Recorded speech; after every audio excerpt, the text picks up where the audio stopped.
안녕하세요. 책 아저씨 TV의 초장입니다.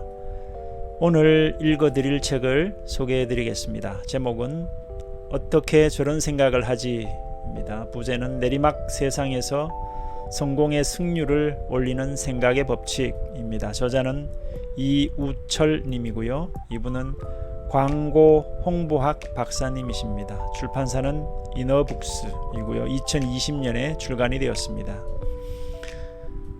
이 책의 저자가 천재적인 재능을 가진 광고 마케터들과의 경험을 통해 얻은 업무 성과와 창의성을 높이는 핵심 노하우를 일반인의 눈높이에 맞춰 설명하고 있습니다. 그럼 지금부터 책 속으로 함께 들어가 보겠습니다. 뇌는 새로운 것에 반응합니다. 기존의 습관에서 벗어나면 뇌는 창의적이 됩니다. 새로운 것에 노출되는 것은 뇌를 게으름에서 벗어나게 하는 방법입니다. 천재들은 항상 새로운 것을 시도합니다. 출근길도 바꿔봅니다. 매일 다니던 길을 바꾸면 새로운 느낌을 주기 때문입니다. 이 새로운 느낌은 우리가 처음 가보는 것으로 여행을 떠날 때 느끼는 감정 같은 것입니다. 약간의 설레임과 긴장은 각성을 일으키고 그 각성은 새로운 느낌으로 뇌에 기억됩니다. 이처럼 새로운 기억은 창의력의 기본인 한 번도 만나지 않은 것을 만나게 하는 재료가 됩니다. 부천 버스터미널 소풍을 아실 겁니다. 여행을 떠나는 곳인 버스터미널의 이름으로는 더 이상 할 말이 없어지는 아이디어라고 생각하지 않으십니까? 천재들은 어떻게 이런 생각을 할 수 있었을까요? 바로 직관입니다. 사람들이 그곳에 가면 여행의 설레임과 기쁨을 느낄 것이라는 생각을 하고 느낌을 표현할 수 있는 하나의 단어를 찾은 것이지요. 창의성은 문제 해결 능력입니다. 한 번도 하지 않았던 방법으로 해야 하는 것이 문제 해결입니다. 기존의 방법으로 해결되지 않았기 때문에 문제가 해결해야 할 문제가 되어버린 것이니까요. 하지만 여기에는 한 가지 함정이 있습니다. 세상에 완벽하게 새로운 것은 없다는 것입니다. 창의성은 기존의 것들을 참조하고 활용해서 새로운 조합을 만들어내는 능력이라는 이야기입니다. 기존의 것들을 참조하는 것이 창의성의 전제라니 참 아이러니합니다. 창의적 아이디어는 한 번도 만나지 않은 새로운 것들의 만남을 통해서 나온다고 말하는 천재들의 주장은 결국 창의적 아이디어의 전제 조건이 기존 지식을 갖고 있어야 가능하다는 것을 이야기해주고 있습니다. 기존 지식과 새로운 지식이 만났을 때 새로운 조합이 가능하기 때문입니다. 천재가 천재스러운 것은 고정관념 파괴자이기 때문입니다. 이들은 기존의 관습을 잘 인정하지 않습니다. 인정하지 않는다고 이야기하는 것보다는 관심이 없습니다. 왜냐하면 그들에게 고정관념은 크게 중요하지 않습니다. 고정관념 없이도 세상을 설명할 수 있으니까요. 만약 없으면 만들어낼 수도 있습니다. 그런 능력이 그들에게는 있으니까요. 그래서 만약 지금 집중할 대상에 그것이 들어있지 않으면 관심이 없습니다. 하지만 집중할 대상에 그 고정관념이 들어가 있다면 그것을 파괴하고 새로 생각할 수 있는 능력이 있기 때문에 지금 필요한 것이 아니라면 그들에게는 중요하지 않은 것입니다. 제가 천재들과 일하면서 가장 많이 들었던 이야기 중 하나가 고정관념을 버려라 입니다. 그들이 이러는 이유는 세상에 대한 고정관념을 버리면 새로운 시도가 가능해지기 때문입니다. 천재들은 답을 찾을 때까지 포기하지 않습니다. 나올 때까지 밀어붙입니다. 내일 아침 10시가 프레젠테이션인데 밤 12시 회의에서 문제가 발견되면 모든 것을 다 새로 만듭니다. 그리고 처음과는 완전히 다른 전략으로 9시간 만에 제작물까지 모두 다시 만들어서 냅니다. 이들에게 절대 포기와 타협은 없습니다. 제가 같이 한 천재들은 어떤 사물을 설명하는 단어들을 제외하고 사물을 설명하는 것으로 고정관념에 도전하였습니다.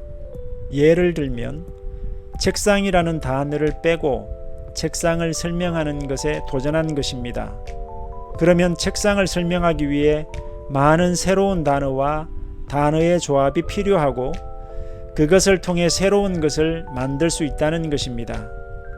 이쯤에서 이들의 공통적 특징 하나를 말씀드리겠습니다. 이런 사람들이 최애하는 아이템이 바로 시입니다. 시를 좋아하는 이유는 책상을 빼고 책상을 설명하는 유일한 방법이기 때문입니다. 천재들의 창의성을 이야기하면서 만나지 않은 두 개의 만남을 이야기할 때 우리가 먼저 해야 할 일은 본질을 찾는 것입니다. 본질을 규정하면 존재 이유가 생기고 찾은 문제의 이유 위에 메시지를 붙이면 되는 것이기 때문입니다. 천재는 아니지만 이 순서를 따르면 우리도 할 수 있습니다. 창의력 대신에 본질을 먼저 생각하십시오. 그것이 시작입니다. 본질을 찾는 방법 3가지. 첫째, 의구심으로 자세히 쪼개서 보기. 여러분은 눈앞에서 일어나는 현상을 어떻게 보시나요? 저는 하나씩 자세히 쪼개서 보는 편입니다. 쪼개서 보는 것이 어떤 행위인지 잘 모르시겠다면 질문을 이렇게 바꾸겠습니다. 여러분은 얼마나 많은 질문을 하십니까? 본질을 찾는 방법을 연마하기 위해서는 아무리 당연한 것이라도 의구심을 품고 세상에 왜? 라는 질문을 던져야 합니다. 왜? 라는 질문이 중요한 이유는 이것이 바로 천재들의 생각 출발점, 기존 질서 거부하고 새로 보기, 반발력이기 때문입니다. 둘째, 질문과 레더링. 레드는 사다리를 의미합니다. 사다리를 타고 올라가듯이 더 이상 답변이 나오지 않을 때까지 계속해서 왜? 라는 질문을 하는 것이지요. 그렇게 되면 우리가 한 행동이 어떤 이유로 한 것인지 가장 뒤쪽에 숨겨져 있는 의도를 찾을 수 있기 때문입니다. 셋째, 소비자 선택 모형을 통한 구조와 본질을 찾는 다른 방법을 예로 들어 보겠습니다. 얼마 전 신문 주말 섹션의 춤꾼 약사라는 주제로 신문 반 페이지 정도를 할애한 기사가 나왔습니다. 사진까지 나온 인터뷰 기사이니 기획사였던 것 같습니다. 그런데 제가 기사를 보면서 생각했던 것은 세상에 춤꾼은 많은데 왜 이 사람일까 였습니다. 스토리를 읽어보니 공부하다 늦게 춤을 추기 시작해서 유튜브 스타가 되었고 상도 받았다. 또 주중엔 약사로 일하고 주말엔 춤춘다 라는 인간 성공 스토리였습니다. 여러분은 왜 이 사람이 주요 일간지 주말 섹션 한 편을 장식하는 소재가 될 수 있었다고 생각하시는지요? 네, 맞습니다. 이 사람이 바로 약사이기 때문입니다. 세상에 춤꾼은 많지만 약사 춤꾼은 이 사람밖에 없는 것이기 때문입니다. 마케팅에서는 이런 의사결정 과정을 선택 모형으로 설명하고 있습니다. 소비자가 어떤 선택을 하는 경우 공통 속성을 제외하고 남은 특성 중 독특한 특성을 선택하는 경향이 높다는 것입니다. 소비자에게 선택받는 본질을 갖고 싶으십니까? 제품 서비스의 공통적 특성은 제외하고 남은 특성 중 독특한 특성을 찾아 구조화시키십시오. 이것이 효과적인 본질이 될 것입니다. 고정관념은 인지적 구두쇠인 뇌가 일하는 방법입니다. 습관적 소비도 이런 고정관념에서 출발합니다. 짧은 사고 시간과 제한된 기존 정보만을 활용하여 순식간에 내리는 결정이기 때문입니다. 천재들은 기존의 고정관념을 파괴하여 제품의 새로운 연상을 찾아내고 그것을 활용할 전략을 짜라고 이야기합니다. 하지만 기존 고정관념을 파괴하는 것도 어려운데 새로운 연상까지 찾는 것은 쉽지 않은 일입니다. 그래서 여기 좀 더 간편한 방법을 소개합니다. 존재 이유 찾기가 그것입니다. 존재 이유가 무엇인지부터 보겠습니다. 존재 이유란 나만이 갖고 있는 가치를 의미합니다. 이 가치는 다른 브랜드들도 주장할 수 있지만 그 안에 차별화된 나만의 컨셉이 들어있어야 합니다. 제가 이해하는 스포츠 브랜드 나이키의 존재 이유는 승리와 프로페셔널리즘입니다. 하지만 아디다스는 자신과의 경쟁에 더 초점을 맞춘 것 같습니다.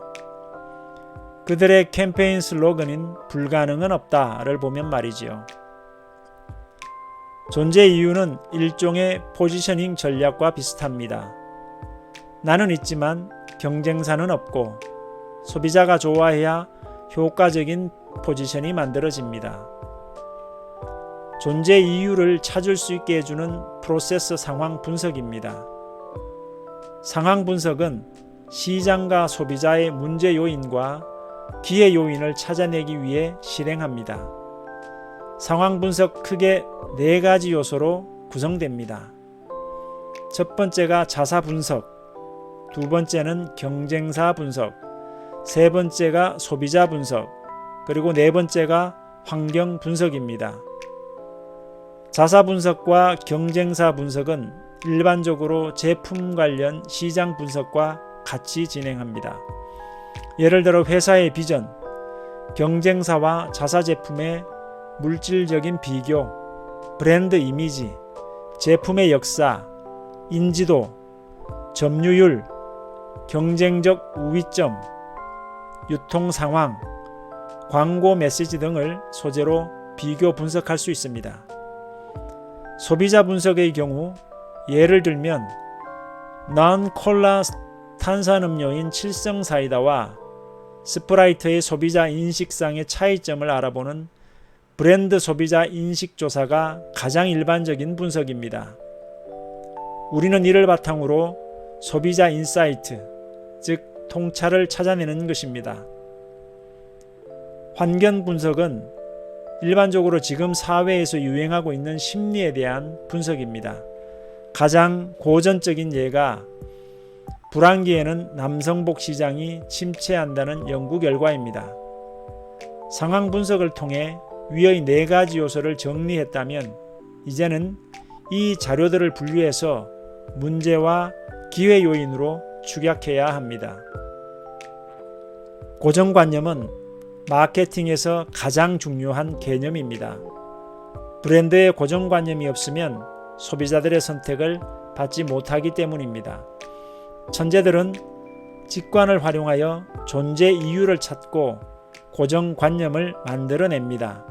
하지만 우리도 상황 분석을 통해 존재 이유를 찾고 그렇게 찾은 존재 이유를 통해 새로운 고정관념 만들기에 도전할 수 있습니다. 천재는 직관이지만 일반인은 노력이 필수입니다.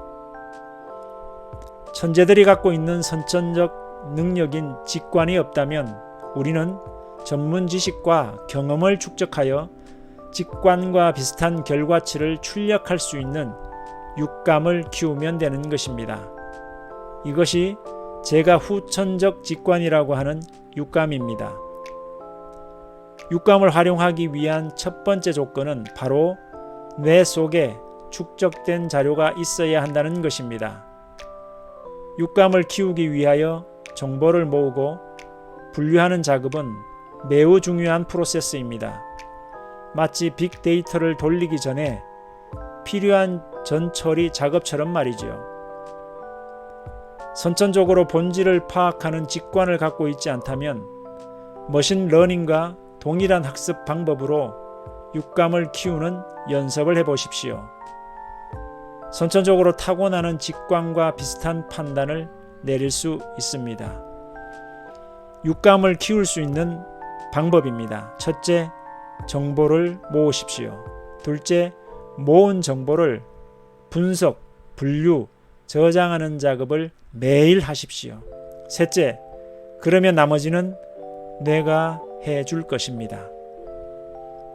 요즘 유행하는 서비스 중에 큐레이션이라는 것이 있습니다. 나에게 맞춘 정보만 제공해주는 편리한 서비스입니다. 빅데이터 기술까지 장착되어 제가 기존에 몇 번 선택한 정보가 있으면 정보를 중심으로 자료들을 제시해 주는 것이지요. 제가 만약 외계인이 있다고 생각하는 사람이고 관련 기사를 클릭했거나 저장했다면 외계인이 존재한다는 자료만 큐레이션을 통해 제게 보여주는 것입니다.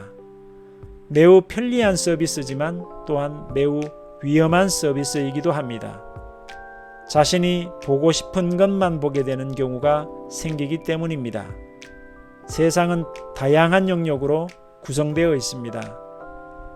내가 생각하는 영역이 맞다고 판단하기 위해서는 반대 영역도 같이 보아야 내가 선택한 것이 맞다는 확신을 가질 수 있습니다. 브랜드도 마찬가지입니다. 특정 브랜드에 대한 선호도가 높은 소비자의 경우 자신의 생각을 방어하기 위해 자신의 생각과 맞는 정보만을 소비합니다. 확증 편향이 작동하는 경우라고 하겠습니다.